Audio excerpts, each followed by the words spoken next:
Picture a world where a single thread linked the farthest corners of the globe, where caravans laden with treasures traversed deserts, scaled mountains, and crossed rivers, weaving together civilizations that might never have met otherwise. This wasn't just a trade route, it was the lifeblood of the ancient world, a sprawling network we now call the Silk Road. But here's the thing, silk was only the beginning. Beneath the shimmering fabric and exotic spices lay something far more profound, a hidden exchange of ideas, beliefs, and innovations that reshaped history itself. Think about it. How did a single pathway become the heartbeat of human progress, connecting minds as much as markets? The Silk Road wasn't merely a highway for merchants. It was a melting pot of cultures, a place where languages blended like the colors of a sunset, where religions and philosophies traveled as swiftly as the goods they accompanied. Buddhist monks carried their teachings from India to China, while Persian astronomers shared their knowledge with scholars in distant lands. Even the foods we take for granted today, like citrus fruits, almonds, and sugar, found their way into new diets because of this incredible web of connections. But perhaps the most astonishing part, many of these exchanges happened without anyone at the time fully grasping their significance. It's as if the Silk Road was a silent architect, quietly building the foundations of the modern world while everyone was busy trading. So why does this ancient network still captivate us today? Because the Silk Road is more than a relic of the past. It's a mirror reflecting how interconnected we've always been. The same forces that drove people to share goods and knowledge thousands of years ago still shape our world. Curiosity, ambition, and the unshakable human desire to reach beyond the horizon. In this video, we'll trace the footsteps of those who walked this legendary path, uncovering the secrets they left behind. From forgotten cities buried in the sands to the surprising origins of everyday inventions, get ready to see history in a whole new light. The Silk Road wasn't just about what was bought and sold, it was about what was discovered, shared, and ultimately, what made us who we are. Long before it became a bustling highway of commerce and culture, the Silk Road began as a series of tentative steps between distant civilizations.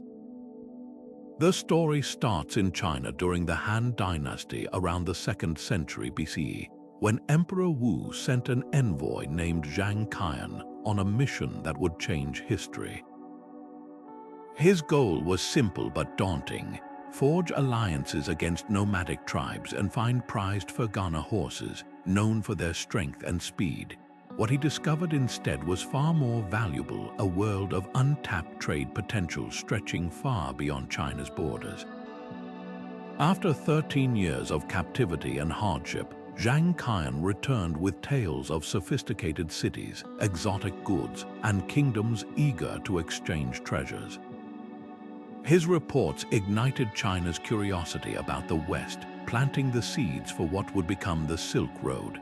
But China wasn't the only player in this unfolding drama. To the west, the Parthian Empire, a powerhouse in modern-day Iran, had already mastered the art of bridging east and west. Skilled diplomats and merchants, the Parthians became the middlemen of the ancient world, carefully controlling the flow of goods and knowledge between Rome and China. They understood something revolutionary. Trade wasn't just about profit but about power. By monopolizing routes and taxing caravans, they turned geography into influence. Meanwhile, the Roman Empire's insatiable appetite for luxury, especially Chinese silk, drove demand to unprecedented heights. Roman senators complained about the drain of gold to the east, yet they couldn't resist the allure of fabrics so fine they were said to be woven by mythical creatures. What's fascinating is how these early connections relied on more than just economics. Climate played a hidden role too. shifting weather patterns opened new paths through previously impassable deserts, while political stability in empires like Han China and Parthia created safe corridors for travelers. Even something as mundane as the invention of the stirrup, a small but crucial advancement for horseback riding, made long-distance travel more feasible. This wasn't just a road, it was a perfect storm of innovation, ambition, and opportunity. Step by step, what began as scattered trade links grew into a vast web, binding continents together in ways no one could have predicted. The Silk Road wasn't built, it evolved, shaped by countless hands over centuries, each adding their own thread to the tapestry. Silk may have given the Silk Road its glamorous name, but the real story lies in the staggering variety of treasures that traveled these ancient pathways. Imagine a caravan slowly winding through the Pamir Mountains, its bundles bursting not just with shimmering fabric, but with sacks of pungent pepper from India, cinnamon bark from Sri Lanka, and ginger so prized it was traded like currency. These spices didn't just flavor food, they preserved it, disguised the taste of spoiled meat, and even played roles in sacred rituals. A single pound of cloves could fetch a fortune in Rome, where elites craved exotic flavors as much as fine silks. Yet spices were merely one thread in this vast commercial tapestry. Beneath the luxury items lay humble goods that quietly transformed civilizations. Take paper, a Chinese invention that traveled west with Buddhist monks and merchants. Before its arrival, societies used clay tablets, papyrus, or parchment materials that were either fragile or prohibitively expensive.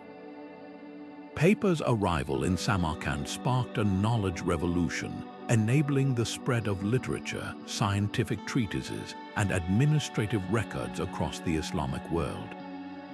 Similarly, glassware from Syria and Egypt, once a Roman specialty, made its way eastward, introducing new techniques for crafting delicate vessels and mirrors that fascinated Chinese artisans. These weren't just goods, they were sparks of innovation, crossing continents and igniting progress in unsuspecting places. Then there were the metals and gems that fueled empires. Central Asian jade, revered by Chinese craftsmen for its purity, was carved into intricate ornaments and burial suits for emperors. Turkish silver flowed into Persia, where master smiths transformed it into ornate tableware for caliphs. Even seemingly mundane items like walnuts and pomegranates carried immense value, their seeds planted in foreign soils to birth new agricultural traditions. The Silk Road functioned like a vast conveyor belt, delivering not just objects but the raw materials of cultural exchange. A Persian poet might write on Chinese paper with Indian ink, while a Byzantine noble sipped wine from a Sogdian cup, each object a silent witness to connections stretching thousands of miles. What makes these exchanges remarkable is how they defied simple economics. A bolt of silk might be traded for saffron in one city, then exchanged again for lapis lazuli in another, its value shifting with each handoff. Caravans became mobile marketplaces where a trader from Venice could barter with a Mongol herder using standardized weights from Mesopotamia. This wasn't just commerce, it was a dialogue conducted in the universal language of human need and curiosity. The next time you sprinkle pepper on a meal or flip through the pages of a book, remember, you're touching fragments of a network that once bound the world together, long before the word globalization existed. While silk and spices captured the imagination of traders, the most enduring cargo carried along the Silk Road left no physical trace yet transformed civilizations forever. Imagine a Buddhist monk walking the same dusty paths as merchants, carrying not bolts of fabric but scrolls of sacred texts. Buddhism's journey from India to China is perhaps the most striking example of this invisible trade. By the 1st century CE, monks like Lokaksema were translating Sanskrit scriptures into Chinese in bustling oasis cities like Dunhuang, where cave temples became libraries of the soul. These translations didn't just introduce a new religion, they reshaped Chinese art, literature, and even governance, with concepts like karma and rebirth weaving into local traditions. The Mogao Caves, adorned with 45,000 square meters of murals, stand as a testament to this fusion, where Indian lotus motifs bloom alongside Chinese landscapes. But faith wasn't the only passenger on this intellectual highway. Scientific knowledge flowed just as freely, often hitching rides with unexpected carriers. Nestorian Christian merchants, for instance, brought Greek medical texts to Persia, where scholars at Gondeshapur's academy blended them with Indian Ayurvedic practices. By the time these works reached Baghdad's House of Wisdom, they'd been translated through Syriac, Pahlavi, and Arabic, a linguistic relay race spanning continents. The result, medical breakthroughs like Al-Razi's distinction between smallpox and measles, rooted in Hippocratic principles but refined through cross-cultural collaboration. Even the humble astrolabe, a device for mapping the stars, evolved as it traveled. Greek designs were perfected by Islamic astronomers, then carried eastward to inspire Chinese celestial globes. Mathematics tells perhaps the most surprising story of all. The decimal system and the concept of zero, born in India, reached the Islamic world through Silk Road exchanges. There, scholars like Al-Khwarizmi Ismi, whose name gives us the word algorithm, adapted these ideas into algebra, a discipline that would later fuel Europe's scientific revolution. Meanwhile, Chinese innovations like negative numbers and decimal fractions traveled in the opposite direction, enriching Arabic mathematics. This wasn't just borrowing, it was a dialogue, with each culture adding new chapters to humanity's collective knowledge. What made these exchanges possible wasn't just curiosity, but the Silk Road's unique ecosystem of tolerance. In Samarkand's markets, Zoroastrian fire temples stood beside Buddhist stupas, while Jewish traders negotiated with Manichaean scribes. This pluralism birthed syncretic philosophies like Sufism, which blended Islamic mysticism with Buddhist mindfulness.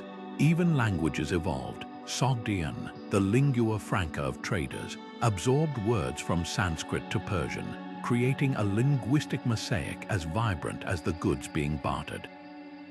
The true legacy of these intangible exchanges lies in their permanence.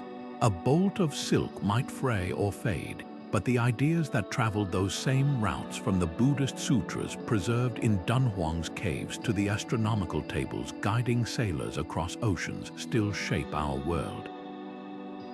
They remind us that the Silk Road's greatest treasure wasn't what could be weighed or measured, but the invisible threads of thought that connected minds across mountains and millennia.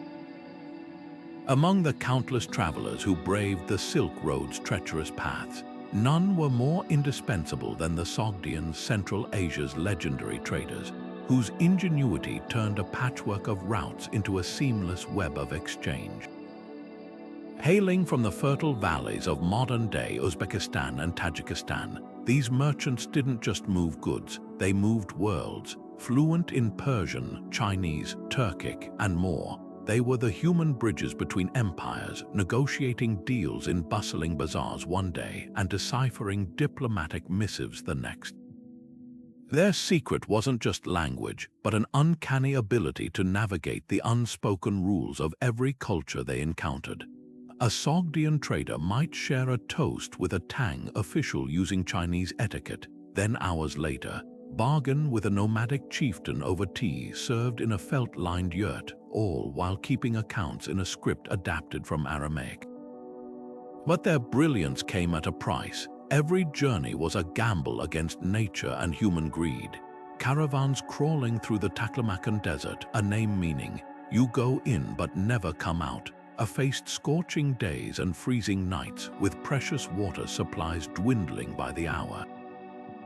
Bandits lurked in mountain passes like wolves, drawn by the scent of silk and silver. Yet the Sogdians adapted with almost mythical resourcefulness. They mapped hidden oases, paid tolls to local warlords for safe passage, and even devised an early form of insurance, spreading their wares across multiple caravans to hedge against disaster. Their contracts, etched on wooden slips or parchment, included clauses for everything from camel deaths to delays caused by sandstorms, a proof of a mercantile sophistication centuries ahead of its time. What's often forgotten is how these middlemen shaped more than just commerce. In Samarkand and Bukhara, Sogdian neighborhoods thrived as cosmopolitan hubs where Zoroastrian fire temples stood beside Buddhist stupas and Nestorian churches echoed with hymns in Syriac. Their homes became way stations for ideas as much as merchandise. A Persian poet might recite verses to a Chinese diplomat over Sogdian wine, while a Byzantine envoy marveled at paper samples from the East. Even their art told stories of connection. Frescoes depicting banquet scenes fused Persian floral motifs with Chinese brushwork, a visual testament to their role as cultural alchemists. The true measure of their legacy, though, lies in the shadows they left behind. When the Mongols unified the Silk Road under Pax Mongolica, it was Sogdian-educated scribes who administered the empire's postal system, their old trade routes now formalized as the Yam, a medieval pony express spanning continents. Their descendant languages whispered in the dialects of Silk Road cities for generations, and their mercantile codes influenced Islamic commercial law. Yet history often reduces them to footnotes, overshadowed by the empires they served. That's the irony of the middleman's fate. The smoother they made the journey, the easier it was for others to take the credit. Without these unsung heroes, the Silk Road would have been little more than a faint trail in the sand, a path without pilgrims, a story without voices. The most extraordinary thing about the Silk Road wasn't the distances it covered, it was how it dissolved them, weaving once separate worlds into a tapestry of shared creativity. Take something as seemingly simple as a blue and white porcelain bowl from Ming Dynasty China. The cobalt pigment that gave it its vivid hue traveled all the way from Persia, where artisans had perfected the technique of painting underglaze designs. Chinese potters adapted these foreign methods, blending them with local traditions to create a style so iconic it's still imitated today. But here's the twist. Persian merchants had originally imported the blue pigment from as far away as Afghanistan, while the Chinese motifs often depicted scenes from Islamic metalwork they'd seen on traded goods. This wasn't just imitation, it was a conversation across continents fired in a kiln. Music tells an equally surprising story. The lute, an instrument synonymous with European Renaissance courts, traces its lineage back to the Barbat of Persia, which itself borrowed elements from Central Asian nomadic instruments. As it journeyed westward, the pear-shaped body gained frets in Baghdad, then evolved into the oud before crossing into Spain during the Umayyad Caliphate. By the time it reached Venice, its sound had absorbed techniques from Berber musicians and Byzantine hymnody. The result, a single instrument became a living archive of cultural exchange, its strings vibrating with centuries of borrowed knowledge. Nowhere is this fusion more breathtaking than in the architecture of the Silk Road.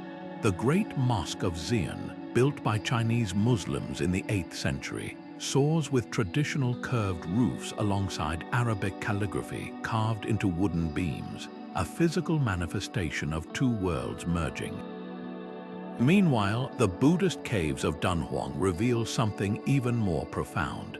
Inside these sandstone grottos, Indian stupa designs morph into Chinese pagodas across successive chambers, while murals showcase Greek-inspired shading techniques applied to depictions of the Buddha's life. The artists didn't just borrow styles, they reimagined them, creating something entirely new in the process. Food, too, became a canvas for innovation. When wheat cultivation spread east from Mesopotamia, it collided with Chinese culinary traditions to birth dumplings and noodle staples we now associate with a single culture, but which actually emerged from this delicious collision. Even the humble samosa has a backstory that zigzags across the map. Central Asian cooks introduced spiced meat fillings to India, where local chefs swapped in potatoes after the vegetable arrived from the New World via Portuguese traders centuries later.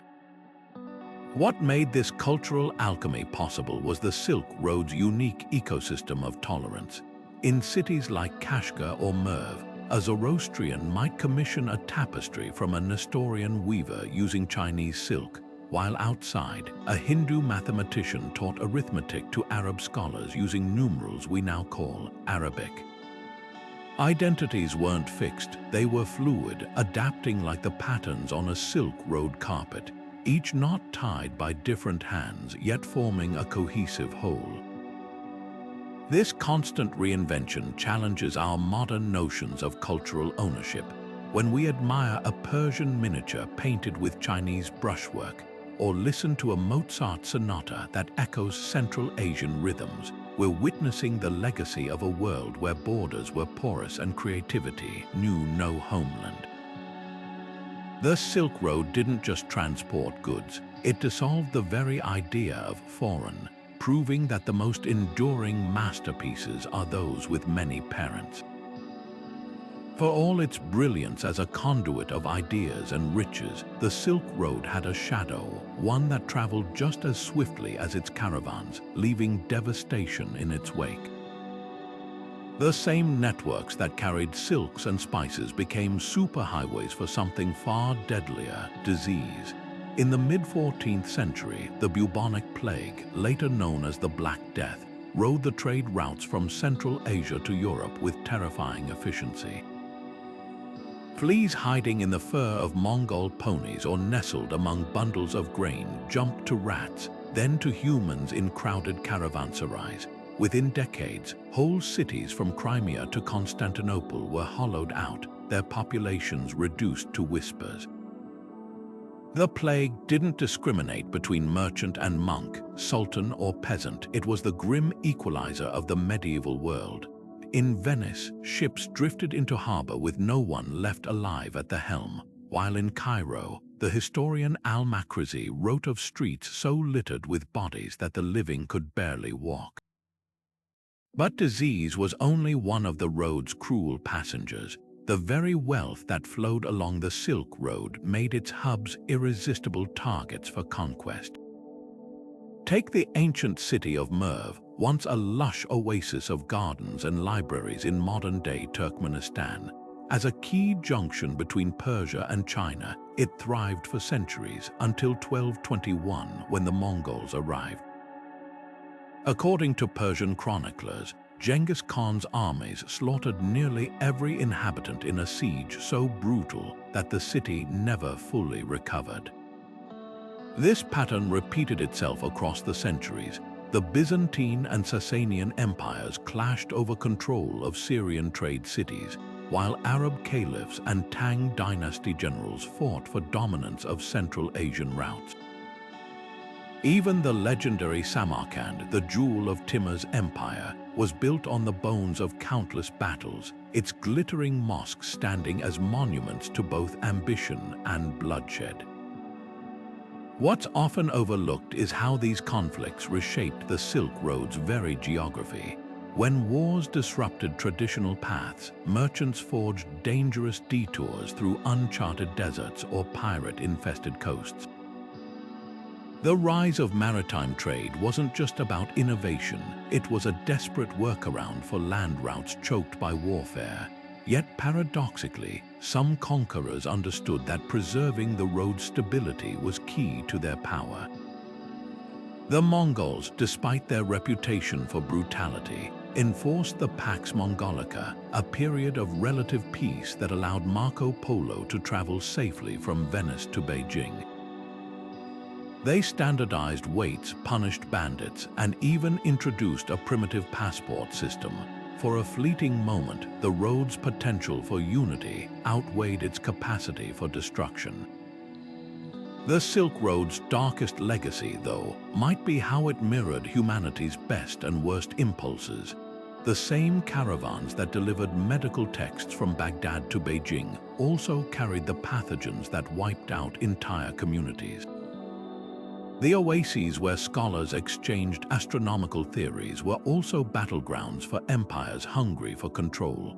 This duality reminds us that connection is never neutral. It amplifies both creation and chaos. Today, as we navigate our own era of globalization, the Silk Road offers a cautionary tale. Progress and peril have always traveled the same road, sharing the same weary camels, the same restless winds.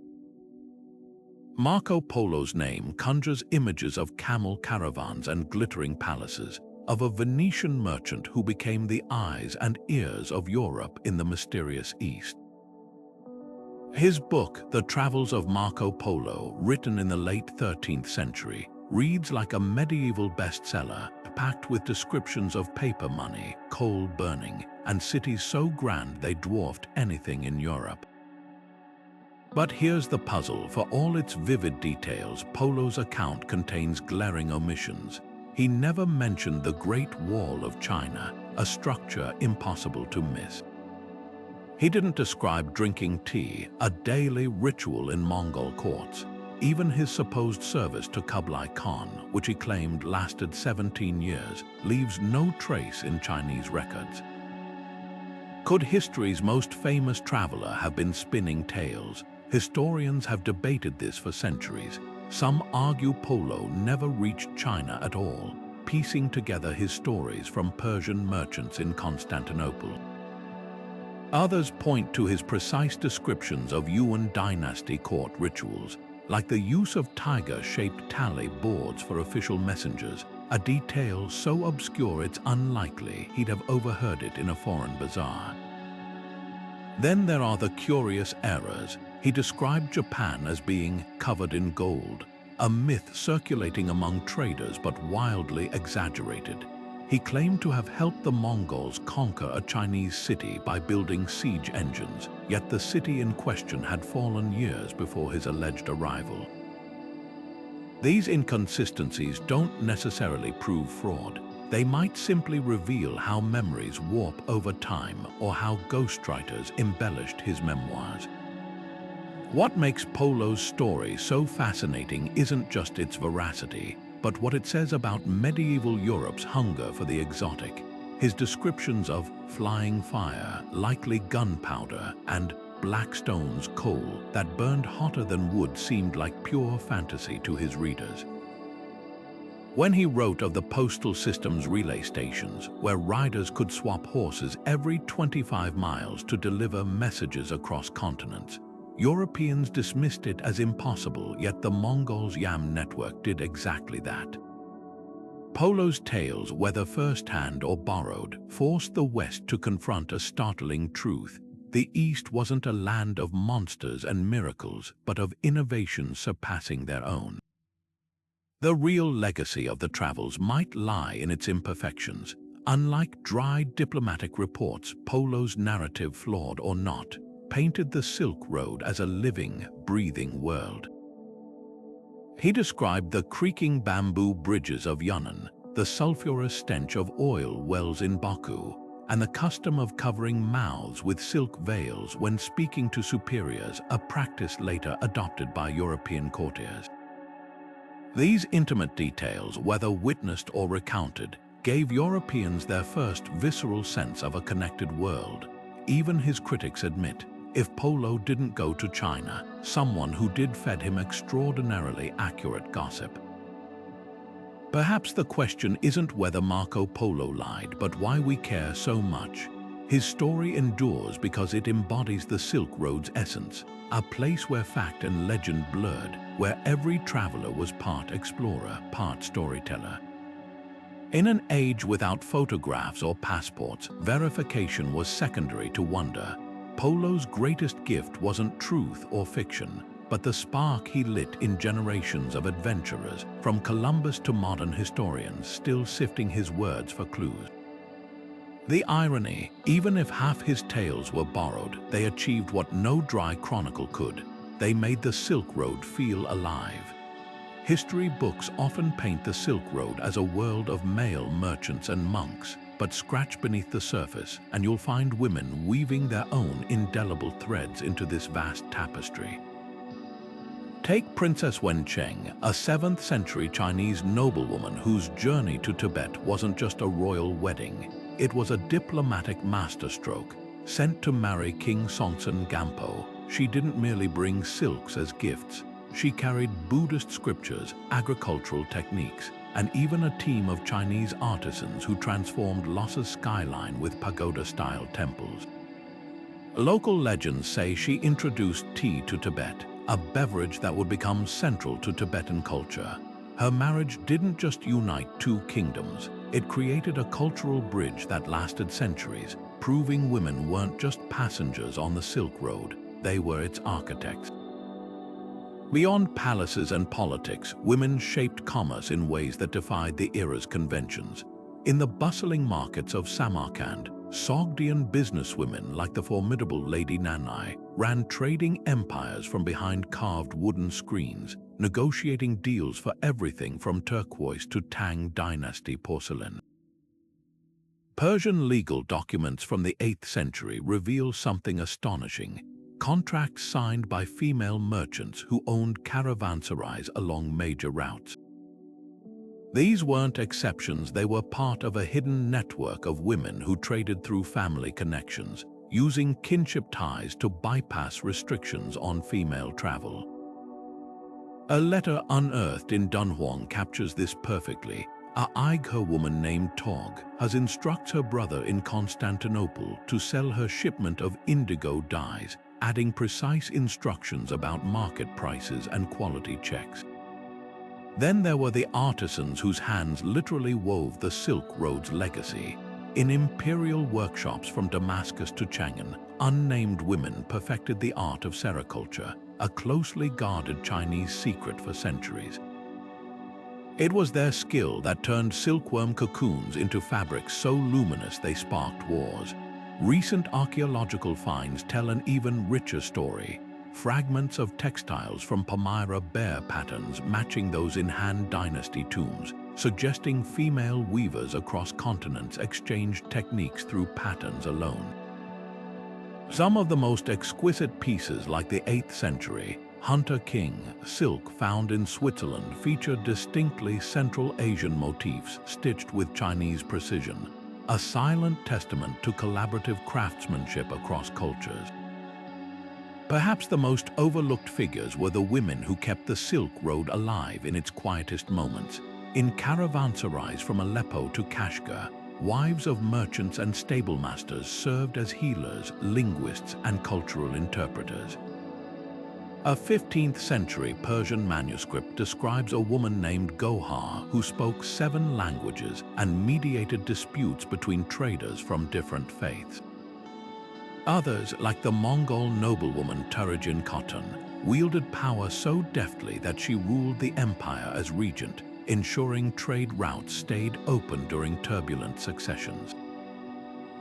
Their stories remind us that the Silk Road wasn't just about what moved, it was about who made the movement possible. The true measure of these women's influence lies in the gaps they filled. When bandits raided a caravan, it was often female scribes who documented the losses in meticulous ledgers. When plagues struck, women like the Nestorian physician Qian developed quarantine protocols that saved countless lives. Even something as simple as a recipe like the fermented mare's milk that sustained nomads carried the wisdom of generations of women who understood how to nourish bodies and communities alike. These weren't footnotes to history, they were its backbone, holding together a world that stretched farther than any single traveler could imagine. What makes their legacy so extraordinary isn't just their achievements, but how they navigated constraints with quiet brilliance. They couldn't always ride with the caravans, so they sent letters woven with mercantile codes. They rarely held official titles, so they built influence through networks of trust.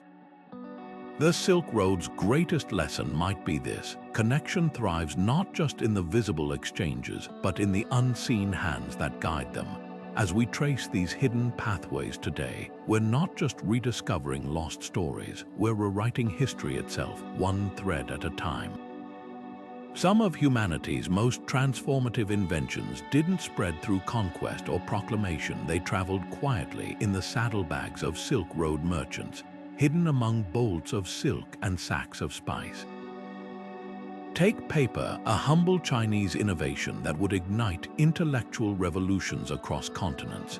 Before its arrival in Samarkand around the 8th century, the Islamic world relied on fragile papyrus or expensive parchment, limiting the spread of knowledge.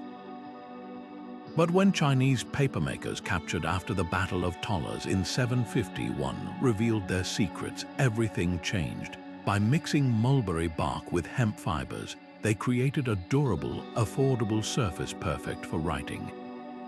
Soon, paper mills sprouted along trade routes from Baghdad to Cordoba, their products fueling the Islamic Golden Age.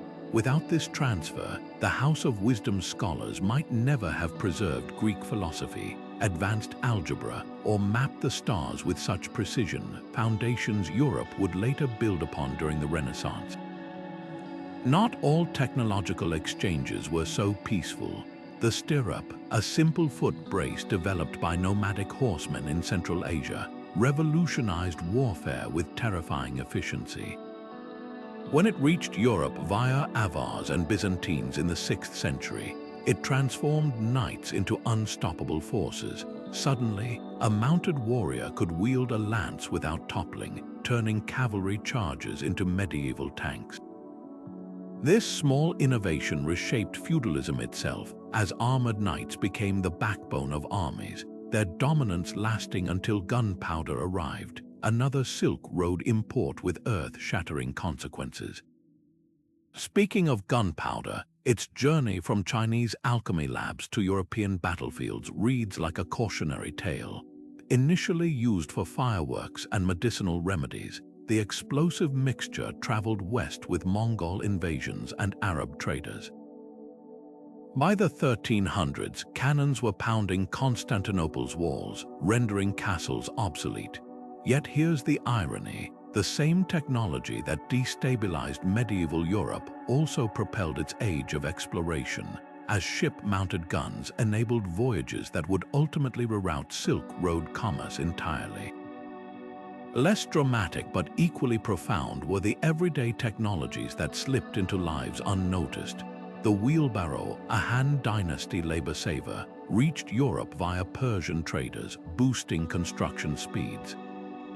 Chinese compasses, lodestones balanced on bronze plates, guided Muslim navigators long before European sailors dared cross oceans.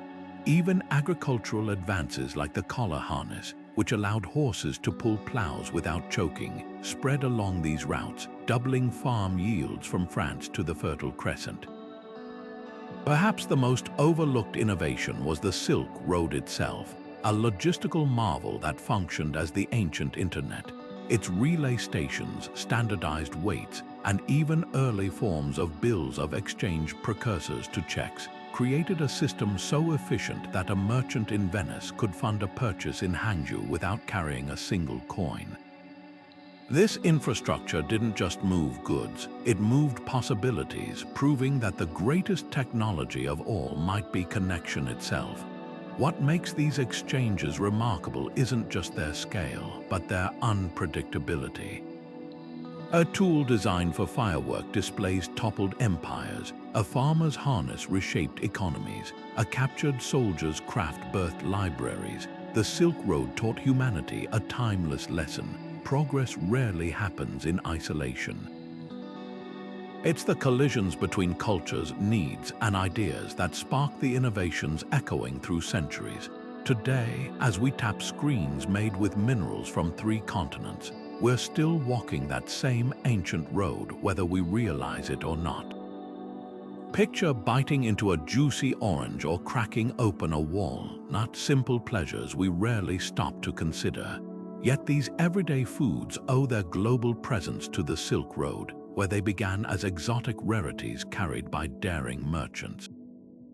Citrus fruits native to Southeast Asia traveled westward in the saddlebags of Persian traders who prized them not just for their flavor, but as medicinal wonders to combat scurvy on long journeys. By the time they reached Mediterranean shores, lemons and oranges had become symbols of luxury, grown in the gardens of caliphs and later cultivated by Italian nobles who called them golden apples. The story of walnuts is even more surprising. These nutrient-packed kernels originated in the valleys of Central Asia, where they were so valued that ancient Sogdian traders used them as currency. Caravans carried them along mountain routes to India, where Ayurvedic texts hailed their brain-boosting properties, and onward to Rome, where they became a staple in wedding rituals tossed at brides as fertility charms. What's fascinating is how each culture reinvented their use. Persians ground them into rich stews, Chinese physicians prescribed them for kidney health, and Byzantines pressed their oil for lamps that illuminated sacred spaces. Then there's the tale of noodles and pasta, a culinary handoff that reshaped global diets. While Italians proudly claim pasta as their own, its ancestor likely traces back to China's Han Dynasty, where wheat flour noodles were dried for easy transport along trade routes. Arab merchants adopted the technique, creating Itria thin strands traded across the Mediterranean. When the Normans conquered Sicily in the 11th century, they encountered this versatile food in Arab kitchens, adapting it into what we now know as spaghetti. The twist: China might have inspired the form, but Italy perfected the art, pairing it with local ingredients like olive oil and hard cheeses to create something entirely new. Spices tell an even more dramatic story. Before the Silk Road, pepper was worth its weight in gold in Europe, a status symbol locked in royal treasuries. But as Venetian and Genoese merchants established direct links with Indian ports, prices plummeted, transforming kitchens from Paris to Prague. Suddenly, humble cooks could afford saffron from Kashmir, cinnamon from Sri Lanka, and ginger from Bengal, blending them into dishes that defined national cuisines.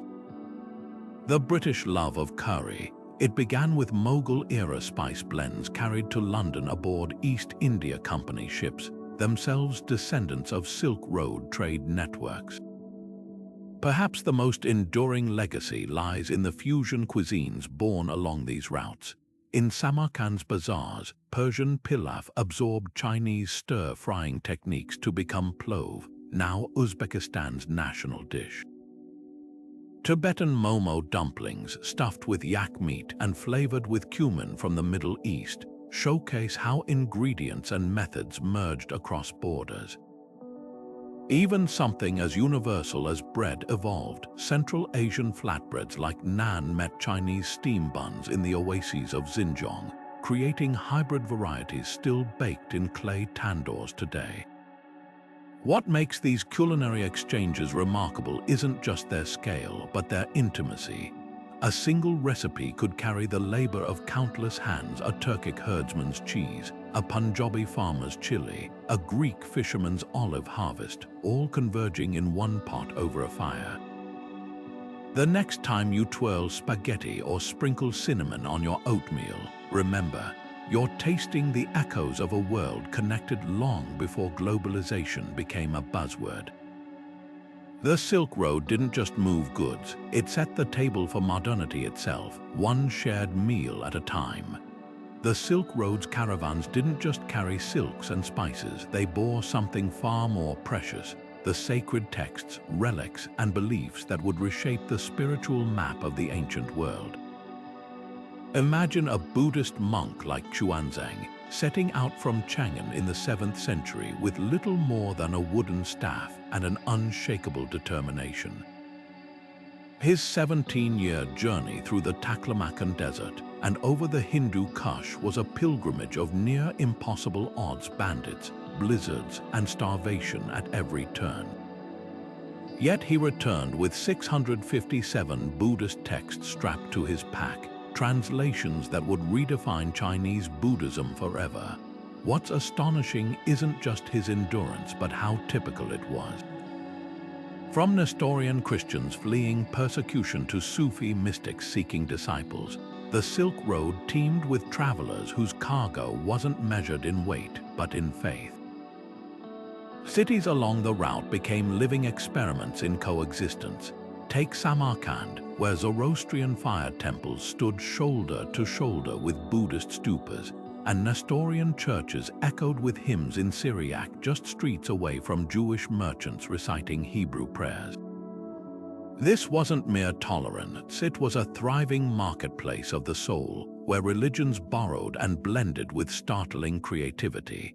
In Dunhuang's Mogao caves, murals depict Hindu deities guarding Buddhist scriptures, while Christian crosses found in Xi'an bear lotus motifs, a silent testament to how beliefs intertwined. Even the Uyghurs, originally Manichaean converts, later embraced Buddhism and Islam without erasing their past, building shrines that layered symbols like pages in a shared holy book. The spread of Islam along these routes reveals another layer of this spiritual alchemy. Unlike conquests that imposed faith by the sword, Islam's expansion here was often a quieter affair. Arab traders respected for their honesty introduced the Quran through commercial ties, their nightly prayers captivating local rulers. In Kashgar, the first mosque arose not from a battlefield, but from a deal. The city's Buddhist king, impressed by a Muslim scholar's healing of his daughter, allowed its construction in exchange for medical teachings. This pragmatic exchange became a pattern. Sufi mystics, with their emphasis on music and poetry, adapted their teachings to local customs, making Islam feel less like an import and more like a homecoming. Yet the road's greatest spiritual legacy might be its role as a preserver of nearly vanished traditions.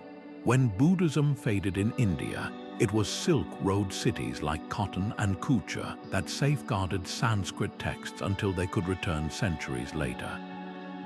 The Dead Sea Scrolls of the East, the Dunhuang manuscripts, survived in a sealed cave for 900 years, a time capsule of Nestorian Christian prayers, Manichaean hymns, and Jewish merchant contracts written in Hebrew. Even Zoroastrianism, Persia's ancient faith, found refuge in Central Asia after Arab conquests, its rituals influencing everything from Christian angelology to Islamic mysticism. What made this possible wasn't just geography, but a mindset rare in history, the understanding that difference needn't mean division. When a Tang dynasty emperor commissioned a trilingual Buddhist stele in Chinese, Sanskrit, and Tibetan, or when Mongol Khans hosted debates between Christians, Muslims, and Taoists at their courts, they recognized what the Silk Road had long taught, that wisdom, like trade goods, gains value when shared. Today, as we navigate our own age of cultural collisions, these ancient way stations offer a quiet lesson. The most enduring bridges aren't built of stone, but of curiosity and the courage to let foreign ideas find fertile ground. Beneath the shifting sands of Central Asia, the crumbling walls of ancient cities whisper tales of a time when they stood at the heart of the world's commerce. Take Palmyra, the bride of the desert, rising like a mirage from the Syrian wilderness. Once a humble oasis, it transformed into a glittering metropolis where Roman senators bartered with Parthian merchants for Chinese silks under towering colonnades. The city's unique blend of Greco-Roman architecture and Persian influences reflected its role as a cultural crossroads until the 3rd century CE, when Queen Zenobia's failed revolt against Rome triggered its slow decline. Today, archaeologists piecing together shattered temples uncover receipts written in Aramaic detailing shipments of jade and glass. proving how a single city could bridge continents. Equally astonishing is Merv in modern Turkmenistan, a city so wealthy its green-tiled palaces were said to rival Baghdad's splendor. Located at the crossroads of the northern and southern Silk Road routes, Merv became a living encyclopedia of global exchange. Persian geographers wrote of its libraries crammed with texts in a dozen languages, while travelers marveled at its underground ice houses, an early form of refrigeration storing snow hauled from distant mountains. But Merv's fate serves as a stark reminder of the Silk Road's fragility. In 1221, Mongol armies reduced this intellectual hub to ashes, slaughtering its inhabitants so thoroughly that contemporary accounts describe pyramids of skulls lining the roads. Recent excavations, however, reveal a more nuanced story. Beneath the destruction layers, archaeologists found charred manuscripts on astronomy and medicine, evidence of a scholarly tradition that refused to die. Further east, the ruins of Gayachang near the Taklamakan Desert tell a quieter but no less dramatic tale. This city thrived as a haven for refugee Sogdian traders, Chinese bureaucrats, and Aigha artisans who turned its adobe walls into a mosaic of faiths. Nestorian Christian churches stood beside Buddhist monasteries, while Zoroastrian fire temples cast flickering light on Manichaean hymns. When Gayachang was abandoned in the 14th century due to shifting trade routes and dwindling water supplies, the desert preserved its secrets like a time capsule. Archaeologists brushing away the sand uncovered something extraordinary. A trove of legal documents detailing marriages between Sogdian merchants and local women, complete with dowry lists featuring Persian silver and Tang dynasty porcelain. These weren't just contracts, they were testaments to a world where identity was as fluid as the sands. What makes these lost cities so compelling isn't just their grandeur, but their humanity. In the ghostly streets of Nia, another vanished oasis, researchers found a wooden tablet from the 3rd century, a child's practice sheet for writing the Chinese character for spring, its strokes still hesitant. Nearby, the remains of a kitchen yielded millet grains and cumin seeds, a culinary snapshot of meals shared by families long turned to dust. Even in death, these places refused to be silent. The murals of Dunhuang's caves, the crumpled love letters in Cotton's ruins, the chess pieces carved from ivory in abandoned caravanserais, each artifact whispers the same truth. The Silk Road wasn't just about wealth. It was about the ordinary lives that wove its tapestry, the dreams bartered alongside spices, and the legacies buried not in gold, but in the fragile, enduring stuff of memory. As satellite imagery and ground-penetrating radar reveal new sites beneath the dunes, we're forced to reckon with a paradox. These cities fell because the world moved on maritime routes replaced overland trails, empires crumbled, climates shifted. Yet their rediscovery reminds us that connection is cyclical, not linear. The same forces that built Palmyra's colonnades and Merv's libraries still drive us today. The need to trade, to learn, to belong to something larger than ourselves.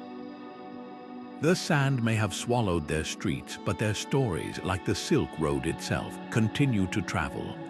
While camels plodded across deserts and mountains, another Silk Road unfurled across the waves, one where wooden ships with billowing sails replaced dusty caravans, and the scent of saltwater mingled with the aromas of cinnamon and cloves.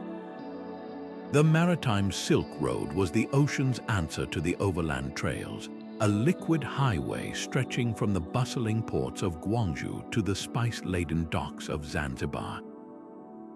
Here, the treasures of the East didn't just trickle through mountain passes. They flooded into distant harbors by the shipload, carried on monsoons that sailors learned to harness like clockwork. No figure embodies this era more vividly than Zhang He, the Ming dynasty's legendary admiral, commanding fleets so vast they dwarfed European armadas for centuries. His treasure ships were floating cities, some stretching over 400 feet long, with 9 masts and decks stacked with porcelain, silk, and diplomatic gifts. Between 1405 and 1433, Zhang led 7 epic voyages, reaching as far as the Swahili coast of Africa. But these weren't raids or conquests, they were grand spectacles of soft power. At Malacca, his crews traded Chinese ceramics for peppercorns. In Hormuz, they marveled at Persian carpets and astronomical instruments. And in Calicut, they loaded holds with gems so plentiful that later European explorers would dub it the City of Spices. What made these maritime routes so revolutionary wasn't just their scale, but their ability to transport what land caravans couldn't. Delicate Celadon porcelain, prone to shattering on bumpy roads, arrived intact in Arab palaces after smooth sea journeys. Heavy loads of sandalwood antique, impractical for camels, sailed effortlessly from Indonesian jungles to Persian shipyards. Even perishable luxuries like fresh lychees, beloved by Tang dynasty nobles, could reach distant courts packed in ice harvested from Chinese mountains and insulated with sawdust. The real unsung heroes of this aquatic network, though, were the monsoon winds. Arab and Indian sailors had long mastered their rhythmic patterns, riding the summer's eastbound gusts to reach Southeast Asia, then catching winter's westward blasts to return home. This natural timetable created a cultural relay race. Chinese junks would sail to Java, where goods were passed to Gujarati vessels, which then handed off to Amani Dehouse bound for Aden. Along the way, languages blended into pidgin dialects, and navigational secrets like the use of magnetic compasses or the stars of the Southern Cross leapt from one seafaring tradition to another. Yet the Maritime Silk Road's legacy extends far beyond material goods. In Sri Lanka's Gala harbour, a stone tablet left by Zhang's fleet bears inscriptions in Chinese, Tamil, and Persian, a trilingual tribute to Buddhism, Hinduism, and Islam. In Zanzibar, DNA studies reveal African families with ancestral ties to Ming Dynasty sailors. And in the Philippines, shipwrecks like the Lena Shoal junk testify to a time when a Filipino trader's cargo might include Thai ceramics, Vietnamese pearls, and Cambodian incense, all destined for a single bustling port. This watery web did more than move merchandise, it reshaped geography itself. Ports like Kwanju and Malacca grew fat on tariffs, their markets humming with Javanese batik, Arabian frankincense, and Venetian glass. The very concept of East and West blurred when a single ship's manifest could list goods from a dozen kingdoms. And when Vasco da Gama finally rounded the Cape of Good Hope in 1498, he wasn't discovering a new world. He was stumbling onto a system that had thrived for centuries, its routes etched not in maps but in the collective memory of monsoons and stars. The Maritime Silk Road reminds us that the ancient world was far more connected than we often imagine. While the overland routes snaked through deserts and mountains, their oceanic twin bound coasts together in a ceaseless dance of exchange. Today, as container ships trace many of these same paths, they follow wakes first carved by wooden hulls and guided by ancestors who understood the sea wasn't a barrier, it was the widest road of all. The Mongol Empire didn't just conquer the Silk Road, it reimagined it. When Genghis Khan unified the fractious tribes of the steppe in the early 13th century, he unleashed a force that would stitch together the farthest reaches of Eurasia under a single, startlingly efficient system. The result was Pax Mongolica, a period of stability so profound that, as one Persian historian wrote, a maiden bearing gold could walk from one end of the empire to the other without fear. For the first time in history, merchants from Venice to Beijing traveled under the protection of a universal legal code, the Yasa, which punished banditry with ruthless efficiency. The Mongols understood something revolutionary: prosperity fueled loyalty, and loyalty cemented power. So they didn't just tolerate trade, they actively engineered its success. At the heart of this transformation were the yam way stations, an ancient precursor to the modern postal service. Every 25 miles along major routes, riders could swap exhausted horses for fresh ones, allowing messages to streak across continents at speeds unmatched until the steam engine. Marco Polo marveled at how a single dispatch could travel 300 miles in a day, a feat that made the Mongol administration astonishingly nimble. But the yam wasn't just for official decrees. Merchants could purchase paisa, engraved tablets of gold or silver, granting them access to these relay stations and the empire's vast supply network. Suddenly, a trader from Tabriz could send word to his partners in Hangzhou about market fluctuations and receive a reply before his next caravan was fully loaded. The Mongols' genius lay in their pragmatism. Unlike previous rulers who imposed their own cultures, they embraced diversity as an administrative tool. In their capital at Karakorum, Nestorian Christian scribes from Syria kept records in Uyghur script, while Persian mathematicians calculated tax rates using Chinese abacuses.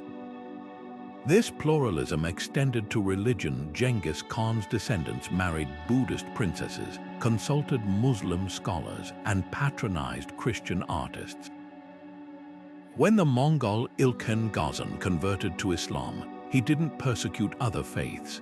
He simply added their holidays to the imperial calendar. Perhaps no figure embodies this era of connection better than Rabban Bar Soma, a Turkic monk born near Beijing who became the Mongols' unlikely ambassador to Europe. Sent by the Ilkhanate to seek an alliance against the Mamluks, his journey reads like a medieval odyssey. In Constantinople, he marveled at Hagia Sophia's dome. In Rome, he debated theology with cardinals, and in Paris, he dined with King Philip Roman IV, exchanging stories about Kublai Khan's court while French nobles gaped at his tales of paper money and cities lit by burning black stones coal. Though his mission failed politically, his travels symbolized the Mongols' vision, a world where ideas flowed as freely as silks.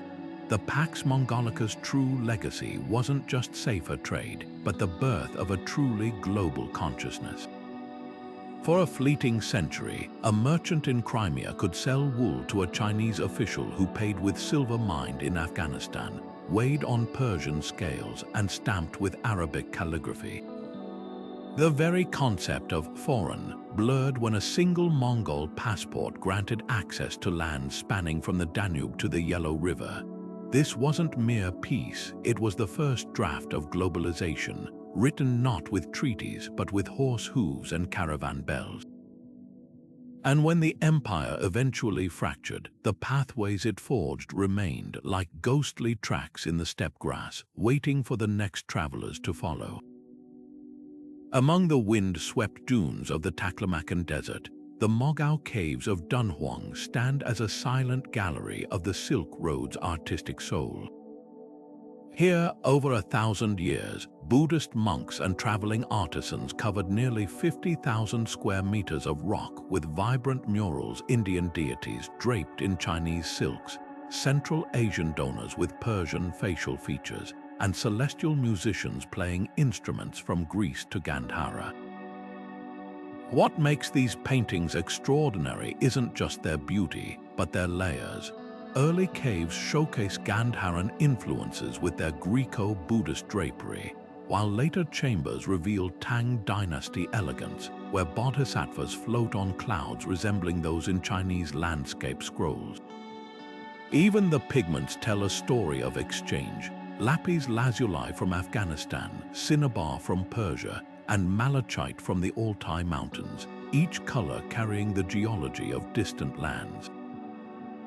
Nowhere is this fusion more striking than in the evolution of the lotus motif. In Indian art, the flower symbolized purity, rising unblemished from muddy waters. By the time it reached Dunhuang, Chinese artists had transformed it into swirling clouds beneath the feet of Buddhas, while Sogdian weavers reinterpreted it as overlapping petals in gold brocade. The phoenix underwent a similar metamorphosis. Persian simurgh birds with canine heads blended with Chinese fenghuang imagery to create hybrid creatures adorning everything from Samarkand pottery to Byzantine textiles. These weren't mere borrowings, they were reinventions where each culture imprinted its own worldview onto shared symbols. Metalwork reveals another dimension of this creative dialogue. In 7th century Qian, a silver ewer surfaced bearing the face of Dionysus, the Greek god of wine, his grapevines twisting into Central Asian scrolling vines, while the handle echoed Sasanian lion designs. Scholars believe it was crafted by Sogdian silversmiths for a Tang aristocrat's banquet table, a single object embodying 4 cultural traditions. Similarly, Persian artisans incorporated Chinese dragon motifs into their silver plates, not as exotic decorations but as protective talismans for wealthy buyers who valued their cross-cultural power. The true genius of Silk Road art lies in its adaptability. When Islamic aniconism discouraged human depictions after the 7th century, artists channeled their creativity into geometric patterns, yet even these bore traces of the road. The arabesques winding through Samarkand's mosques owed their fluidity to Chinese calligraphic brushwork, while Kashan's star and cross tiles subtly preserved Nestorian Christian symbolism. Meanwhile, in the Taklamakan's lost kingdoms, Buddhist painters disguised Indian yakshas as armored Tang generals, making foreign deities feel familiar to local worshippers. Textiles became perhaps the most intimate canvas for this exchange. A single 8th century tapestry from Shoso in Japan wove together motifs from 5 civilizations: Hellenistic grapevines, Sogdian pearl roundels, Chinese phoenixes, Indian elephants, and Assyrian palmettes. These weren't random imitations but deliberate syntheses, signaling the wearer's sophistication in navigating a multicultural world. Even dyes carried meaning: Tyrian purple from Phoenicia reserved for Byzantine emperors, or saffron yellow from Kashmir denoting Buddhist piety in Chang'an's temples. What emerges from these fragments is a radical idea. The Silk Road didn't just transport art, it redefined what art could be. A mural in Kizil's caves might fuse Gup to India's sensuous curves with the taut energy of Scythian animal style, while a Nestorian Christian stele in Qian marries Syriac script with Han Dynasty stone carving techniques. These creations remind us that cultural purity is a modern myth. The masterpieces of the ancient world were born from restless mixing, from artists who saw borders as invitations rather than barriers. In the end, the greatest artwork was the Silk Road itself, a living, breathing collage of human imagination, where every brushstroke, chisel mark, and woven thread whispered the same truth: beauty knows no homeland. Every time you sweeten your coffee or say checkmate during a chess game, you're speaking fragments of the Silk Road's linguistic legacy. These everyday words like sugar, derived from the Sanskrit shakara, or checkmate, tracing back to the Persian shamat, meaning the king is helpless, are living fossils of ancient exchanges that reshaped languages across continents. The bustling markets and caravanserais of the Silk Road weren't just trading goods, they were crucibles where dialects collided, merged, and gave birth to new forms of communication. Consider the humble word caravan, which began as the Persian karwan, describing a group of travelers or merchants. As it journeyed westward, Arabs adapted it to kayrawan, Turks to kervan, and Italians to caravana, each iteration reflecting the path of trade routes. Even bazaar, now universal, hatched from the Persian vazar, echoing through Armenian, Arabic, and Ottoman Turkish before reaching European tongues. These weren't mere borrowings, they were linguistic souvenirs collected at every stop along the road. Scripts, too, became tools of connection. The Sogdian alphabet, adapted from Aramaic by Central Asian traders, became the lingua franca of commerce, its elegant curves appearing on contracts from Samarkand to Qian. Remarkably, this script birthed the Uyghur vertical writing system, which later influenced Mongol and Manchu scripts. Imagine a single letter form, evolving across deserts and dynasties, eventually shaping how Genghis Khan's decrees were recorded. Meanwhile, the Brahmi script of India traveled with Buddhist monks, morphing into scripts like Khottanese and Tibetan, each adaptation preserving sacred texts while adapting to local speech. The real marvel lies in how these languages solved practical problems. When a Sogdian merchant haggled with a Chinese official, they might have used Fanqi, a system splitting Chinese characters into phonetic components inspired by Sanskrit linguistics. Nestorian Christian traders, bridging Persian and Chinese, left behind tombstones in Qian inscribed in Syriac but peppered with Chinese loanwords for local terms. Even numerals tell a story. The Arabic numbers we use today actually originated in India, carried westward by Persian scholars who added the revolutionary concept of zero, a digit the Romans never imagined. Some of the most enduring linguistic fusions emerged in unexpected places. The Turkic word ordu, meaning army camp, gave us horde, but also Urdu, the language born in Mughal military bazaars where Persian, Hindi, and Turkic blended seamlessly. In Venice, merchants adopted tariff from the Arabic tarifa, a term born in Levantine ports where taxes were negotiated in a dozen tongues.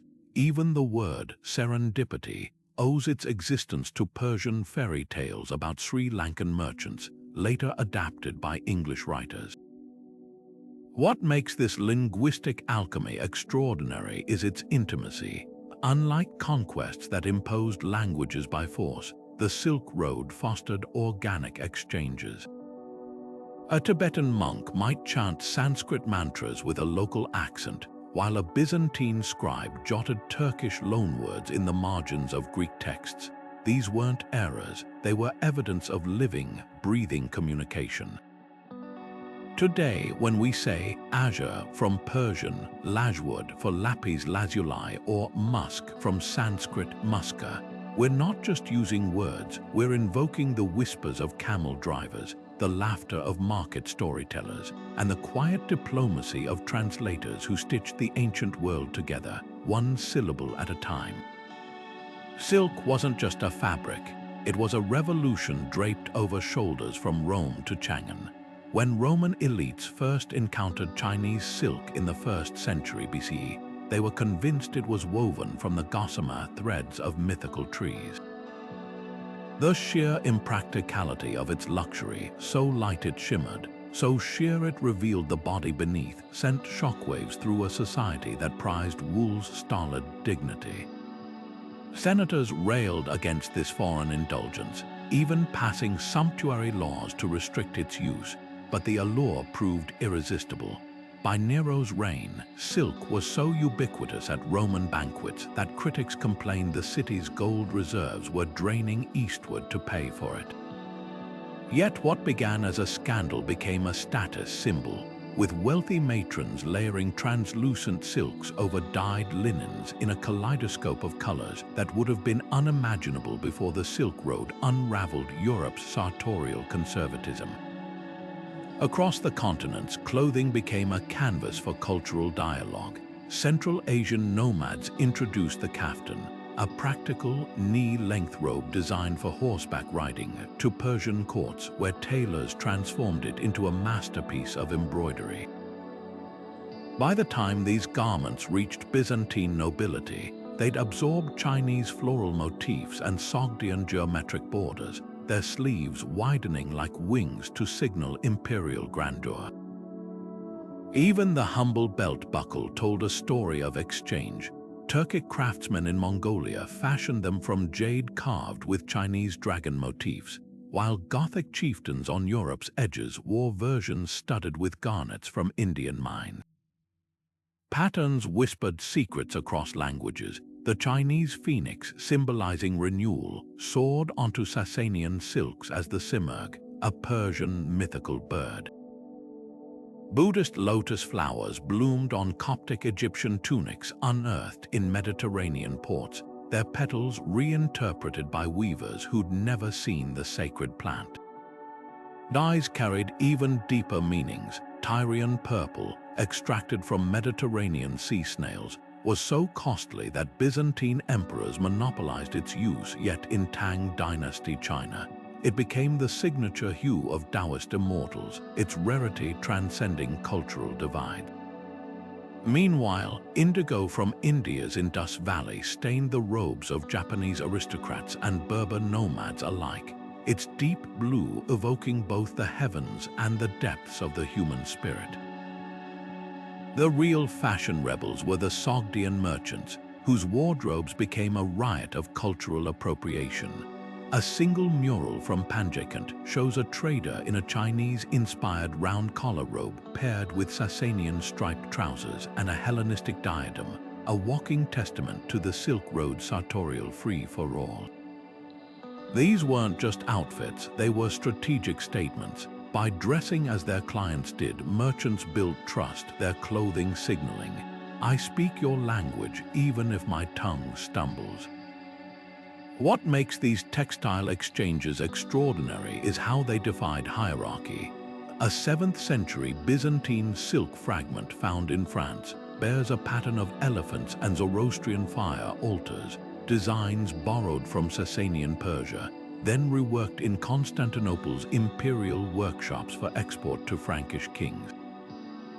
The elephant, a creature most Europeans would never see, became a symbol of royal power in Charlemagne's Aachen, proving that prestige could be stitched together from fragments of the unfamiliar.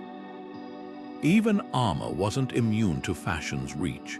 Lamellar cuirasses from Korea to Khorasan shared nearly identical designs, their overlapping plates perfected by steppe nomads and adopted by Tang generals and Abbasid caliphs. A single style of Central Asian riding boot, with its distinctive curled toe, appears in murals from Dunhuang to Ravenna, worn by everyone from Aighe nobility to Ostrogothic mercenaries. The ultimate irony, some of the most traditional garments we associate with cultures today are actually Silk Road hybrids. The Japanese kimono's straight seams and T-shaped silhouette owe debts to Tang Dynasty court robes, while the Indian sari's draped elegance may have been influenced by Greek himation carried east by Alexander's successors. Even the word damask, synonymous with medieval European luxury, traces back to Damascus, where Chinese weaving techniques met Syrian artistry. Clothing on the Silk Road did more than cover bodies. It revealed how identity itself could be tailored, embroidered, and dyed in the vibrant hues of human connection. When a Roman matron wrapped herself in silk or a Turkic prince fastened a jade belt, they weren't just wearing fashion. They were draped in the very fabric of a world learning to see itself as whole. The Silk Road's twilight wasn't marked by a single dramatic collapse, but by a slow unraveling, like a caravan disappearing one camel at a time into the desert haze. One of the most decisive blows came from the rise of the Ottoman Empire in the 14th century. As the Ottomans solidified control over Anatolia and the Levant, they imposed heavy tariffs on overland trade, turning once bustling routes into costly gauntlets. Constantinople's fall in 1453 wasn't just a political earthquake. It severed Europe's direct access to Asian markets, forcing merchants to either pay exorbitant fees or seek alternatives. The Ottomans, more interested in taxing trade than fostering it, became inadvertent architects of the Silk Road's obsolescence. But the Ottomans weren't the only disruptors. The sea, long seen as a treacherous alternative to the reliability of camels and caravanserais, began to offer a faster, cheaper path to riches. When Portuguese explorer Vasco da Gama rounded the Cape of Good Hope in 1498, he didn't just discover a new route to India, he unlocked a maritime shortcut that bypassed Silk Road middlemen entirely. Suddenly, a single ship could carry as much cargo as 100 camels, with none of the bandit raids or toll booths. Ports like Goa and Malacca replaced Samarkand and Kashgar as the new crossroads of global commerce, their docks piled high with spices and silks that no longer needed to traverse deserts or mountain passes. Political fragmentation further scattered the Silk Road's once unified pathways. The Mongol Empire's collapse in the 14th century shattered the Pax Mongolica, that golden age of safe passage. Without the Yasa legal code to deter bandits or the Yam postal system to streamline communication, routes fractured into unstable fragments.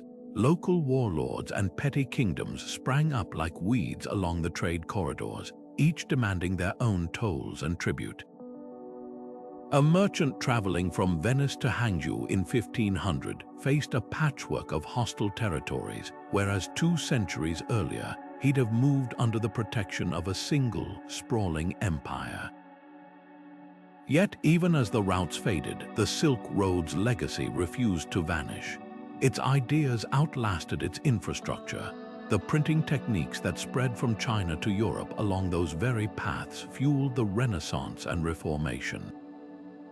The astronomical charts traded in Samarkand's observatories guided European sailors to the New World, and the culinary fusions born in caravanserais like pasta meeting tomatoes after Columbus's voyages became staples in kitchens continents away. The final irony, the Silk Road's demise birthed the modern world it had always hinted at. The very sea routes that undermined it were navigated using Arab astrolabes and Chinese compasses, technologies the road itself had disseminated. The globalized economy we take for granted today isn't a rejection of the Silk Road's model, but its ultimate fulfillment. Those ancient traders, whispering in a dozen tongues under the stars, would have recognized our interconnected age as the destination they'd been walking toward all along. The Silk Road isn't just a relic of history, it's a living, breathing idea being reborn in the 21st century. Look no further than China's ambitious Belt and Road Initiative, a modern reimagining of those ancient trade routes on an unprecedented scale. Launched in 2013, this sprawling infrastructure project spans over 70 countries, weaving highways, railways, and ports across continents like a digital age caravan network. But there's a crucial difference. Where Silk Road merchants once bartered silk for spices, today's exchanges involve fiber optic cables and renewable energy contracts. A new railway linking Chengdu to Europe cuts travel time from 50 days by sea to just 12 by land, echoing the efficiency of Mongol-era Yam stations. Yet this isn't merely about commerce, it's a geopolitical chess game, with China positioning itself as the inheritor of the Silk Road's legacy while reshaping global supply chains. UNESCO preservation efforts reveal another facet of this revival. The ancient cities of Samarkand and Bukhara, once crumbling into obscurity, now draw scholars and travelers alike thanks to meticulous restoration projects. In Kashgar, where mud brick houses faced demolition, international outcry led to the preservation of its labyrinthine old city, ensuring that the whispers of Sogdian traders still seem to linger in its alleyways. Even the remote Mogao caves, their fragile murals threatened by time, benefit from cutting-edge technology, high-resolution scans, and climate-controlled chambers safeguarding masterpieces that survived a millennium of sandstorms. These efforts aren't just about saving stones and pigments, they're about honoring the pluralism that defined the Silk Road, where Buddhist, Islamic, and Christian art coexisted in vibrant dialogue. Tourism has become the road's unexpected torchbearer. Adventurous travelers retrace Marco Polo's steps along Uzbekistan's regenerated Silk Road cities, where blue-tiled madrasas glow under the Central Asian sun. In Turkey, the Sultanhani Caravanserai, once a haven for 13th century, merchants now hosts cultural festivals where visitors sleep under the same vaulted ceilings that sheltered camels and spices. But the most poignant journeys are those taken by descendants of Silk Road communities. Uyghur families in Xinjiang revive ancestral recipes using saffron traded by Persian ancestors, while Venetian glassmakers demonstrate techniques perfected after learning from Syrian artisans centuries ago. These aren't just vacations, they're pilgrimages to a shared past. Archaeology keeps uncovering startling connections. Recent DNA studies of skeletons in Tang-era tombs revealed individuals with Persian, Korean, and even Byzantine ancestry, a proof of the road's melting pot reality. In Norway, a 9th century Viking grave yielded a Buddha statuette from Kashmir, while Swiss textile archives preserve 8th century Chinese silks bearing Zoroastrian symbols. Each discovery chips away at the myth of isolated civilizations, revealing how deeply intertwined the ancient world truly was. The Silk Road's modern resonance lies in its timeless lesson: connection breeds resilience. When pandemic lockdowns severed global supply chains, the overland routes between China and Europe saw a resurgence as alternatives to congested ports. Meanwhile, digital platforms now facilitate the kind of cross-cultural exchanges that once required camel caravans. Artisans in Isfahan sell hand-woven carpets to Parisian apartments via apps, echoing the Sogdian merchants who brokered deals across languages. The road endures because it was never just about geography. It was a mindset, a willingness to look beyond horizons and find commonality in commerce, creativity, and curiosity. As solar-powered trains glide past the ruins of caravanserais and satellite internet, reaches nomadic herders whose ancestors guided caravans, the Silk Road spirit thrives. It reminds us that the routes we build, whether of stone, steel, or data, are ultimately about the people who walk them and the stories they carry forward. Among the shimmering silks and clinking coins of the Silk Road, something far more elusive traveled its paths: whispers of magic, mystery, and divine intervention that clung to caravans like desert dust. One of the most enduring tales is the legend of the Silkworm Princess, a story that explains China's jealously guarded monopoly on silk production. According to this ancient myth, a Chinese empress was sipping tea beneath a mulberry tree when a cocoon plopped into her cup. As she fished it out, the heat unwound the delicate threads, revealing silk's secret for the first time. The empress, credited with teaching her people sericulture, was later deified as the goddess Lei Zhu. But here's the twist: historians suspect this charming fable might have been strategic storytelling, a way to mask the far less glamorous truth that silk production required backbreaking labor and tightly controlled state secrets. Then there's the haunting lore of the Taklamakan desert's singing sands. Travelers swore the dunes emitted eerie, melodic hums, sometimes like distant chanting, other times like war drums when the wind shifted. Scientific explanations now attribute this to vibrating quartz crystals, but to ancient merchants, it was the voice of spirits warning of buried cities. The desert did indeed swallow settlements whole. In the early 20th century, explorers like Aurel Stein uncovered perfectly preserved libraries and Buddhist frescoes in abandoned oases like Dandan Oilik. These ruins fueled tales of cursed treasures, where anyone who disturbed the sand would face the wrath of guardian jinn. One scroll even told of a king who vanished overnight, leaving behind a feast still warm. A story likely inspired by real sandstorms that erased entire caravans in minutes. The Silk Road also birthed legends of miraculous healers. Persian manuscripts describe a physician named Manka, said to have cured a Mongol Khan's blindness with a potion containing powdered rhino horn from Africa and ginseng from Korea, ingredients only possible through Silk Road trade. While his remedies mixed science and superstition, his real legacy was the compilation of medical knowledge from Greece, India, and China into a single text that influenced Islamic medicine for centuries. Similarly, Buddhist pilgrims spread tales of the medicine Buddha, whose image, when carried across deserts, supposedly protected travelers from plague. Modern archaeology confirms that amulets bearing his likeness were among the most traded items, found as far west as Egypt.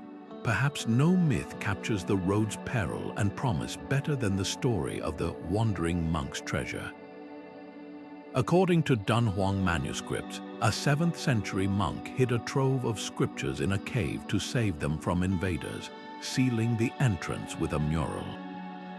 For over 1,000 years, locals spoke of a glow emanating from the cliffs at night. In 1900, a Taoist caretaker accidentally rediscovered the cave, now known as the Library Cave, containing 50,000 scrolls. The real magic, these texts preserved languages, religions, and histories that might have otherwise vanished, proving that sometimes legends are just history waiting to be unearthed. The Silk Road's myths endure because they're more than fanciful stories, they're metaphors for the human experience of exploration.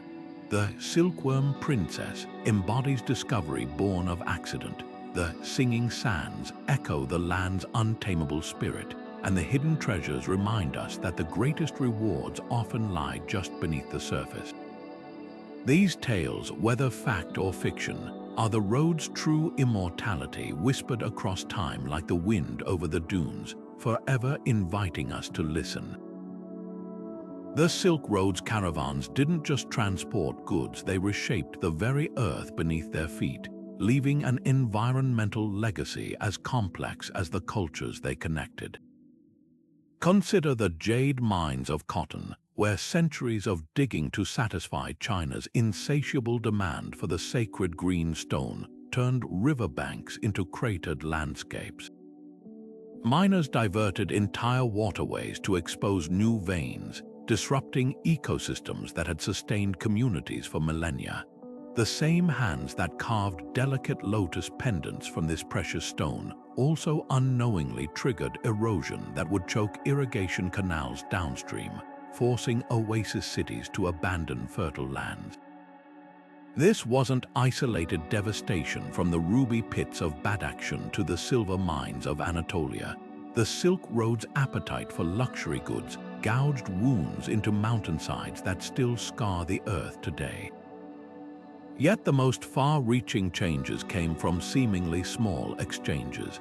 When traders carried walnut saplings from Central Asia to Kashmir, or citrus seeds from China to the Mediterranean, they were unleashing silent revolutions.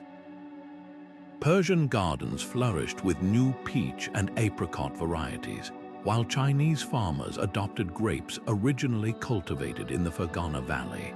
But some introductions proved disastrous. The black rat, stowing away in grain shipments, became an ecological saboteur, outcompeting native species from Constantinople to Canton. Even the beloved tulip, later synonymous with Dutch prosperity, spread west as a wildflower from the Tian Shan Mountains, its bulbs hitching rides in saddlebags filled with more lucrative cargo. Water, the lifeline of arid routes, bore the heaviest burden. Caravanserais built around desert springs often drained them dry, leaving parched basins where migratory birds once nested. In Palmyra, engineers constructed elaborate canal systems to tap underground aquifers, but overuse eventually turned the bride of the desert into a ghost town encircled by salt-encrusted wasteland. The Gobi Desert's shifting sands, long blamed on natural forces, reveal another truth: ancient woodcutters stripped entire forests to fuel kilns for ceramic production, destabilizing dunes that would later swallow entire trade posts. Perhaps the most poignant lesson lies in how societies responded to these crises. Along the Tarim Basin, Tang dynasty officials implemented what we'd now call sustainable harvesting, regulating jade extraction during breeding seasons for local wildlife. Persian agricultural manuals from the same era detailed crop rotation techniques adapted from Indian texts, preserving soil fertility despite booming spice production. Even the Mongols, often portrayed as ruthless conquerors, enforced hunting bans near critical waterways to protect beaver populations essential for maintaining wetlands. These ancient struggles echo eerily in modern debates about globalization's ecological cost. The Silk Road teaches us that trade has always been a double-edged sword capable of both enriching landscapes through biodiversity and impoverishing them through exploitation. When a 7th century Sogdian merchant penned complaints about dwindling musk deer herds due to overhunting for perfume ingredients, he sounded an alarm we're still hearing today. The difference: we have their hard-won wisdom to guide us, written not in policy documents, but in the very bones of the land they crossed. Silk Road diplomacy turned caravans into covert peacekeepers, where bales of silk often proved more powerful than battalions of soldiers. At the heart of this unorthodox statecraft was China's tributary system, a sophisticated dance of gift-giving that masked hard politics in velvet ritual. Neighboring rulers would send tribute missions to the imperial court, bearing exotic goods like Central Asian horses or Persian glassware. In return, the Chinese emperor bestowed lavish presents, usually silk, and formal recognition of their authority. On the surface, it looked like submission to Chinese superiority, but peel back the layers and you'll find a brilliant negotiation tactic. By framing trade as tribute, both sides saved face while securing stable borders. The Xiongnu nomads, once notorious for raiding Han Dynasty outposts, became regular participants in this charade.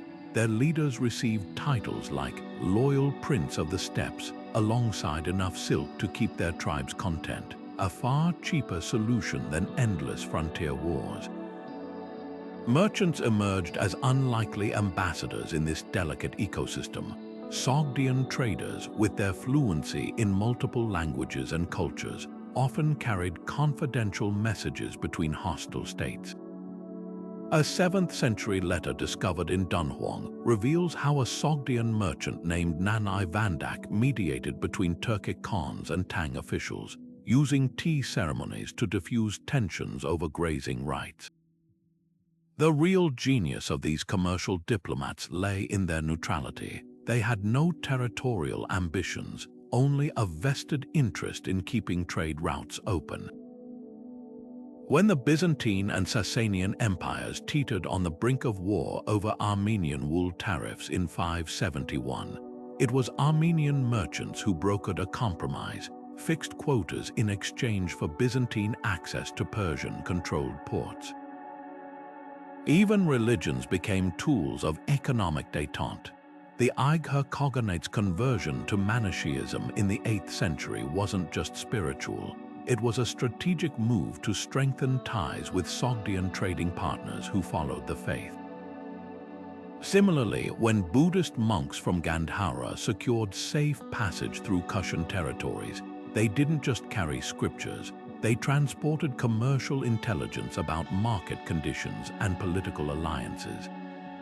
Monasteries along the route doubled as banking hubs and information centers, their walls echoing with whispered deals that prevented conflicts before they could ignite. The ultimate test of Silk Road diplomacy came during the Pax Mongolica, when Genghis Khan's descendants enforced an unprecedented era of stability, their secret weapon. A standardized system of trade permits called Paisi, which guaranteed safe conduct across warring regions, a single merchant bearing a silver paisy could traverse lands where armies would be slaughtered, proof that profit could pacify where force failed. Marco Polo's accounts describe Mongol postal stations not just as rest stops, but as nerve centers where officials from rival kingdoms shared meals and intelligence, their mutual dependence on commerce outweighing ancient grudges. This delicate balance occasionally faltered, as when Tang China's thirst for Central Asian horses triggered the An Lushan Rebellion. But more often, the Silk Road proved that shared economic interest could transcend cultural divides. When the King of Cotton married a Chinese princess in the 10th century, their wedding contract included clauses ensuring unimpeded jade trade, a royal union literally carved from commercial pragmatism.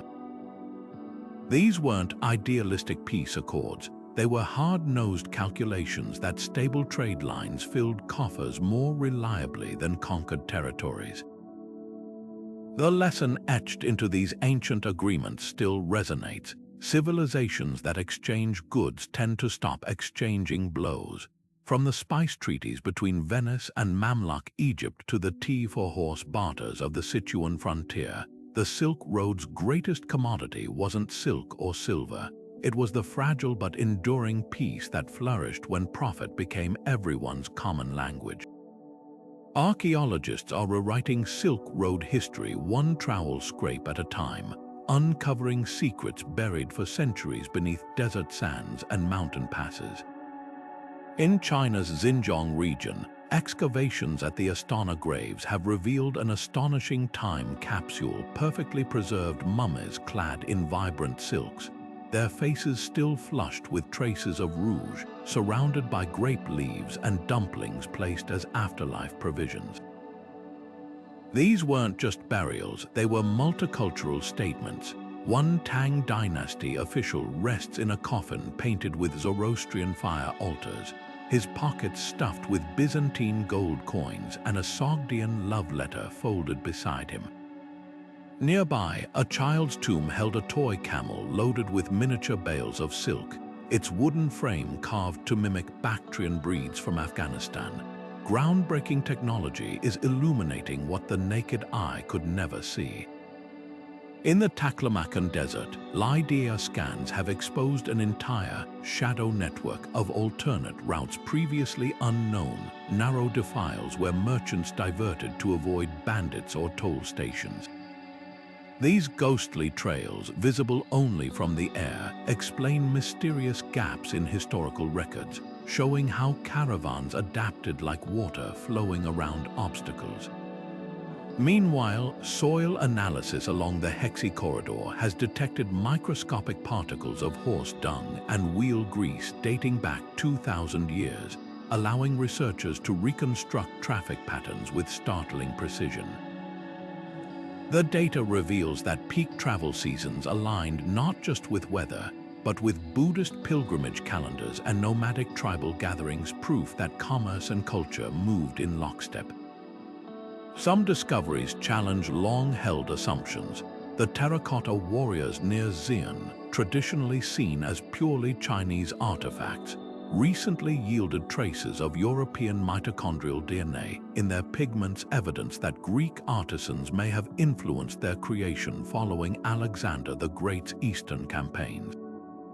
Similarly, DNA testing on skeletons from a Sogdian trading post in Mongolia identified individuals with mixed Chinese, Persian, and Germanic ancestry, their bones bearing telltale signs of a life spent horseback riding. These findings paint a picture of intermingling far more intimate than historians imagined, where genetic lines blurred as easily as cultural ones. Perhaps the most poignant revelations come from the everyday. In a roadside trash pit near Dunhuang, archaeologists sifting through 7th century refuse found a child's practice sheet for writing Chinese characters, the strokes hesitant but determined, alongside a Sogdian merchant's doodle of a camel. Nearby, a broken pottery shard bore the scratched calculations of a tax collector working in multiple currencies, his finger still visible in the dried clay.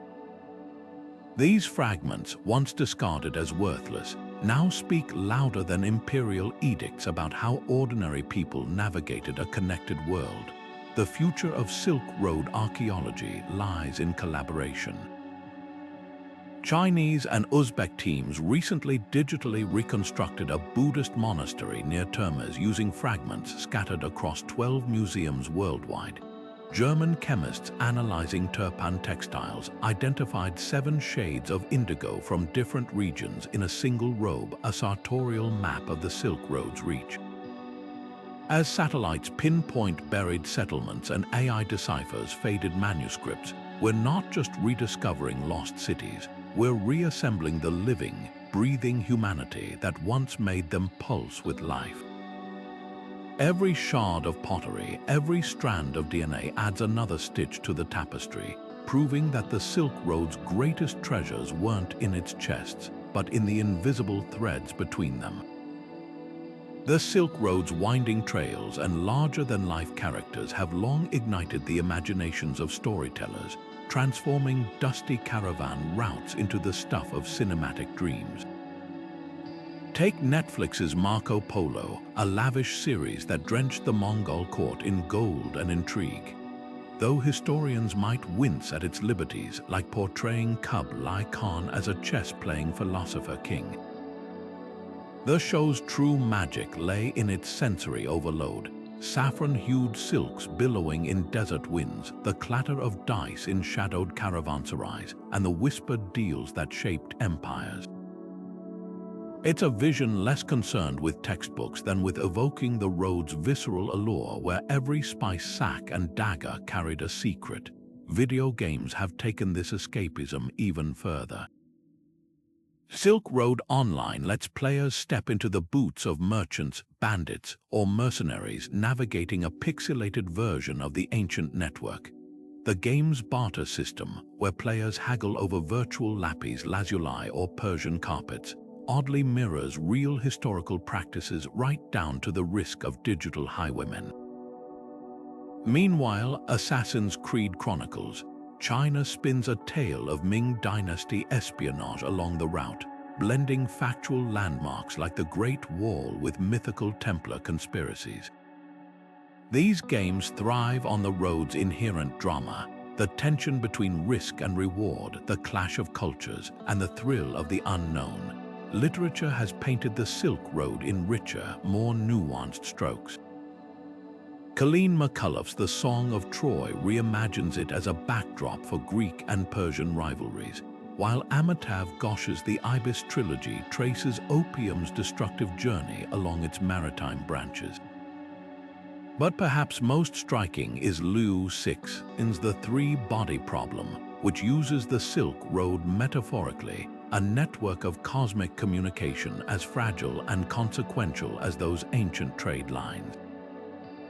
Each adaptation, whether faithful or fantastical, reflects a central truth. The Silk Road wasn't just a path for goods, but a highway of human ambition. Even music has borrowed its rhythms. The Silk Road Ensemble, founded by cellist Yo-Yo Ma, fuses instruments from Tokyo to Tehran, shakuhachi flutes dancing with Persian Kamanches to create a soundscape as hybrid as the route itself. Their collaborations prove that the Silk Road's greatest export wasn't silk, but the idea that beauty thrives in the spaces between cultures. What makes these modern retellings so compelling is how they grapple with the road's contradictions. A blockbuster like The Mummy, Tomb of the Dragon Emperor turns Zion's terracotta warriors into supernatural guardians, while indie films like The Road Home linger on the quiet bonds formed between travelers. Whether portrayed as a stage for swashbuckling adventure or a metaphor for connection, the Silk Road endures in pop culture because it's more than history, it's a mirror reflecting our own world's tangled, vibrant interconnectedness. The Silk Road's legacy isn't confined to history books, it pulses through our modern world in ways we often overlook. That cup of coffee you sipped this morning. Its journey began in Ethiopian highlands, traded across Arabian souks before reaching European ports, following paths blazed by medieval merchants, the algorithms powering your smartphone. They owe a debt to the mathematical concepts that traveled from India to Baghdad, then to Renaissance Europe along those same ancient routes. Even the concept of global trade itself, the intricate web of supply chains and digital marketplaces, is a direct descendant of the Silk Road's restless spirit of exchange. What made this network extraordinary wasn't just the distances it covered, but the invisible threads it wove between civilizations. When a Persian astronomer in Samarkand charted the stars using a Chinese-designed armillary sphere, or when a Byzantine weaver incorporated Sogdian patterns into her tapestries, they were participating in something radical, a world where knowledge had no borders. This collaborative ethos feels strikingly modern. Today's scientific partnerships, like the international teams working on climate change or pandemic response, echo the Silk Road's tradition of shared discovery, where progress depended on crossing cultural and geographical divides. The road's true gift was its demonstration of humanity's capacity for reinvention. Cultures didn't just collide along these routes, they transformed. Buddhism absorbed Greek statuary techniques to create the Gandharan Buddha's flowing robes. Islamic calligraphy fused with Chinese brushwork to birth new artistic forms. Even languages evolved, with Turkish picking up Persian poetic meters and Chinese adopting Sanskrit loanwords for spiritual concepts. This constant remixing challenges our modern obsession with cultural purity, reminding us that the most vibrant traditions are those unafraid to adapt. Yet the Silk Road's most poignant lesson might be its fragility. The very connections that enriched civilizations also spread plagues and conflicts. Oasis cities that thrived for centuries vanished when trade routes shifted, their libraries and marketplaces swallowed by dunes. This duality mirrors our own interconnected age, where a viral tweet can spark global movements, but a single hacked pipeline can paralyze economies. The ancient road teaches us that connectivity demands responsibility. Its greatest periods of flourishing occurred under systems like the Pax Mongolica, where rules protected travelers and standardized commerce. As we navigate our own era of globalization, the Silk Road whispers a timeless truth. Isolation is an illusion. Whether through medieval caravans or fiber optic cables, humans have always sought ways to bridge divides. The next time you scroll through international news or order a spice blend from across the world, remember, you're walking a path paved by countless generations before you. Their legacy isn't just in the goods they traded, but in the bold idea they proved that our differences, when shared, become our greatest strength. If this journey through history resonated with you, consider joining our community of curious explorers. Hit that like button, subscribe for more deep dives into the past, and share your thoughts in the comments below. What modern connections surprise you most when tracing their Silk Road roots? Until our next adventure, keep looking for the threads that weave our world together. The road never really ends, it just takes new forms waiting for us to follow.